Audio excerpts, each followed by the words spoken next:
So we're in a different era where it is important for us to really think about how we relate to one another. And oftentimes we assume that because we are in America and we actually all have these freedoms that they're actually accessible to everyone. And that's simply not true. So it requires us to come together and be collective and be intentional about how we think about issues of equity, issues of educational justice, issues of social transformation, so that we can actually get on the same page and really figure out how to attack those issues so that those who are disenfranchised will actually have other opportunities to grow. Racial equity work and family engagement are really important to understanding how we show up together and how we show up to help support each other. Communities of color are all very diverse and very different, and when we have a better understanding of each other, we can support each other in the different challenges we all face. And having space to have these conversations is really important. I don't think that anybody aside from families can lead this work. Not be a part of the team, but families themselves must sort of lead the work and lead the way for this to happen, because I think that's where the power lies. I think that's where the ingenuity lies, and those are the people that carried, not the leaders, despite what popular imagination would have you think, but it has been the families coming together and leading this kind of work. Yeah. It's always been important to think about racial equity work related to family and community engagement in schools.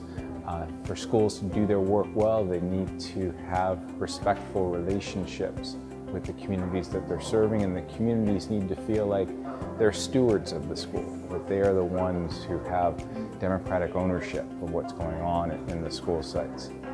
And I think enough of segregation, if we can pull things together and think for the common goal. And I know that there are many goals, depending on what the situation is and from peoples to peoples. But perhaps we can all reinforce everyone, one at a time.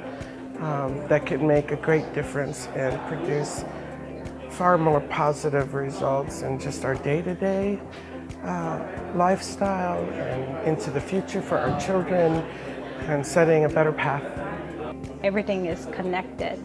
And if we're not thinking about these issues, then we're not thinking about our kids, our grandchildren, and the world they're going to be in years and years from now.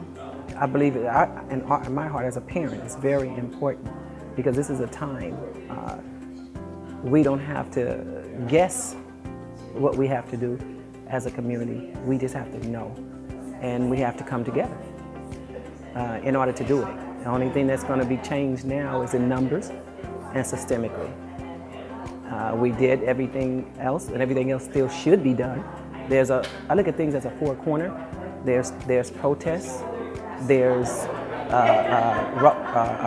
rallies, there are different things on all corners. And one of those corners has to be systemic, because that's what got us where we are, and that's what's going to change things. And so our kids won't have to go through this anymore. It's time to stop it and do it the right way, and that's systemically.